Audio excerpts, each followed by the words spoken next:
Teniški navdušenci in navdušenke, prav lepo pozdravljeni. Torek je tu in to pomeni, da je čas za Facebook pogovor. Z velikim veseljem v Mariboru pozdravljam magistra Tomaža Berendijaša, glavnega trenerja pri ŽTK Maribor. Lep pozdrav. Zdravo. Ja, kar veselje je bilo prejšnji teden, ne v Mariboru, glede na to, da se je iz Rusije vrnil Sebastian Dominko z dvema res izjemnima uspehoma, predvsem tisti drugi, ko je zmagal na Junior 1 turnirju, je nekaj posebnega in zgodovinskega, ne samo za mariborski, ampak tudi slovenski tenis, kaj ne? Ja, res je, torej rezultat je v bistvu, lahko rečem, nepričakovan po eni strani, po drugi strani pa glede na to, da je Sebastian tudi v zadnjem obdobju bil vedno uspešnejši, nekako stopnjeval formo, je ta rezultat, bi rekel, pričakovan, oziroma smo ga sicer z neko evforijo pričakali, ampak vseeno moramo biti seveda tudi malo realni in pa iti naprej nekako, bom rekel, po ustaljeni poti. Ali morda njegov rezultat pooseblja filozofijo teniškega kluba ŽTK Maribor? Začel je kot nogometaš, pa nekaj časa bil oboje, potem pa se je odločil za tenis in od takrat naprej gre samo navzgor. Kako je s tem? Ja, zdaj, da bi rekel, da pooseblja filozofijo ŽTK Maribor, to je v bistvu dobro vprašanje. Rekel bi tako, no, zdaj Sebastian, če samo njega omenim, ima neko svojo pot oziroma svojo zgodbo od zadaj, torej nogomet in potem tenis. Drugače pa, če pogledamo v celoti, pa tudi ostali igralci oziroma tekmovalci in tekmovalke, ki pa grejo vsak po svoji poti, pa na nek način tudi posegajo trenutno po dobrih, da rečem, včasih tudi vrhunskih rezultatih. Kako pa je sploh klub organizira? Več trenerjev je seveda tam pri vas, vi ste tisti glavni trener. Kako sploh gre ta organizacija dela, da vse deluje tako po istem sistemu, morda od začetka, pa tja do mladincev članov? Ja, v bistvu mi imamo organizirano tako, se pravi, vstopna točka, tako kot v vsakem klubu, je teniška šola. Tukaj imamo torej določeno število trenerjev, ki delajo z temi najmlajšimi, in potem, ko otrok v bistvu tam, bom rekel, preraste to teniško šolo, se pravi, vemo vsi, da sledi ta prvi tekmovalni, rečemo temu, ali pa pretekmovalni tenis, ta 8 do 11 let, kjer so že organizirani turnirji, jih potem v bistvu počasi prevzame naslednji trener ali dva, in potem imamo po kategorijah organizirano tako, da v bistvu trener oziroma nekako imamo narejene tandeme, se pravi dva trenerja ali celo trije trenerji, skrbimo za skupino otrok, torej skupino igralcev. Tu bi mogoče samo na kratko omenil eno stvar, v bistvu v zadnjih, kar se meni osebno zdi ključno in kar sem nekako jaz tudi zagovarjal. Naredili smo v zadnjih 3 letih mogoče malenkost drugačen pristop, kot smo ga imeli včasih, in sicer včasih smo imeli razdeljeno res izključno en trener je imel svojo skupino igralcev in je za njih odgovarjal. Sedaj smo nekako prišli v to, da smo v bistvu pri teh kategoriji, se pravi 14, 16 in pa 18 let, smo v bistvu trije trenerji, ki skrbimo v bistvu za vse igralce. Torej nimamo razdeljenih med seboj, tudi med njimi tudi Sebastian Dominko, s katerim delamo trije trenerji.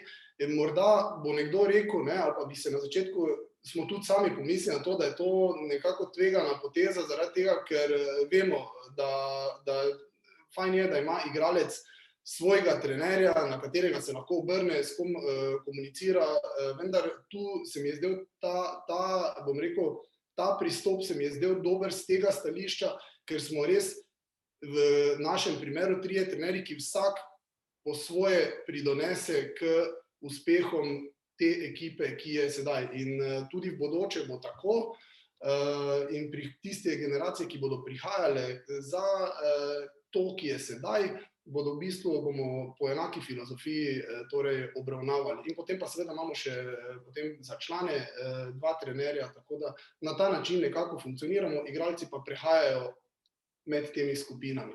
Morda še samo to za kratek komentar.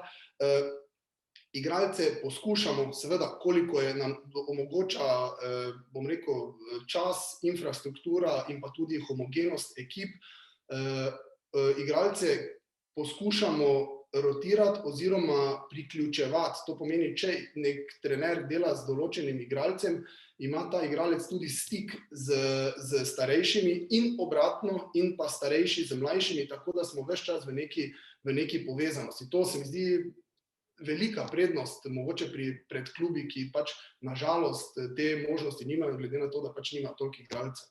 Več časa smo v zadnjem obdobju začeli posvečati tudi temu, da iščemo, oziroma ne bom rekel iščemo, da se povezujemo s starejšimi igralci, to pomeni z člani, in te mlajše v bistvu obravnavamo na način, da je trener v bistvu z dvema, vendar je trening posvečen enemu.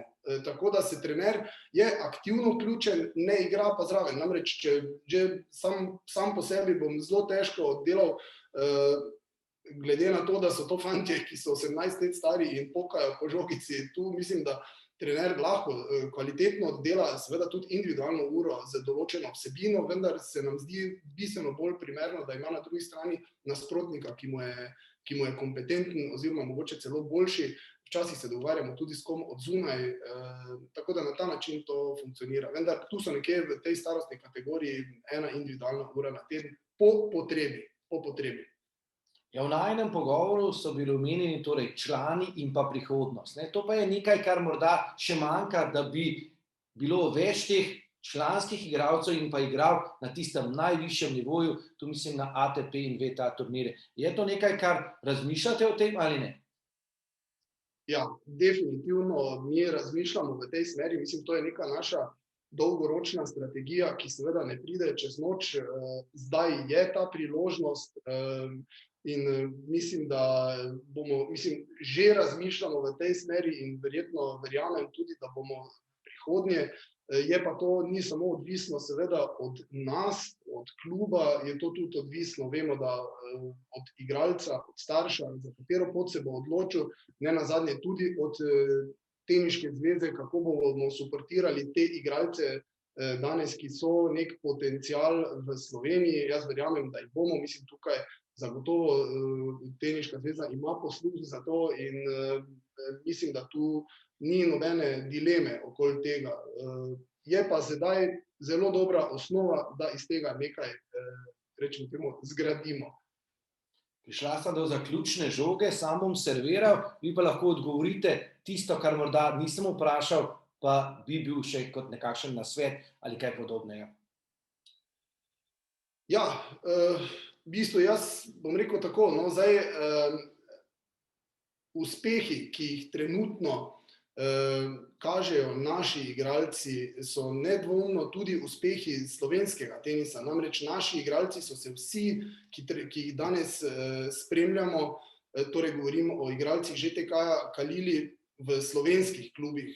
Bodisi na ŽTK-ju, eni tudi drugje in so prišli kasneje k nam, se priključili ekipi, ker je trenutno vzdušje tukaj zelo ustrezno za razvoj igralca. In tako da jaz bi to govoril kot o uspehu slovenskega tenisa, ker imamo dobre pogoje, imamo dobre trenerje, tudi če pogledamo v preteklosti, so igralci, ki jih danes, torej slovenski, vrhunski igralci, ki jih danes gledamo po televiziji, v bistvu plod dela nas, trenerjev. In mislim, da to nam ne more noben oporekati in znanja je dovolj, infrastrukturo imamo, mogoče eni boljšo, drugi malo slabšo, ampak tu mislim, da ni omejitveni dejavnik. Kar je pa seveda zelo pomembno pri celotni tej stvari, je pa to, da, kot sem že omenil, tenis je družinski projekt, ne nazadnje, in če ni podpore staršev zadaj, če niso se starši pripravljeni tukaj odreči marsičemu, tisti, ki so šli ali pa smo šli skozi to pot, vemo, kaj to pomeni, ogromno odrekanja prostega časa, govorim na nivoju družine, obremenjevanje družinskega proračuna, tisti pač se te zgodbe ne morejo iti, nažalost je pač tako na državnem nivoju, da na mednarodnem, zdaj izpostavljam seveda bolj mednarodni nivo, pa je to seveda eden od omejitvenih dejavnikov. Tako da tukaj seveda so starši, ki jim jaz dam kapo dol, govorim tem predvsem našim staršem, seveda nepogrešljiv člen tako da vse skupaj več dejavnikov potem nekako tvori to zgodbo slovenskega tenisa in pa seveda zdaj v tem trenutku mogoče malo bolj izrazito nas na ŽTK, vendar še enkrat poudarjam, to je slovenski uspeh. Hvala lepa, držimo torej pesti, da bo klub še naprej tako uspešen in da bo tudi slovenski tenis še naprej napredoval. Srečno v Mariboru. Hvala, adijo, čau.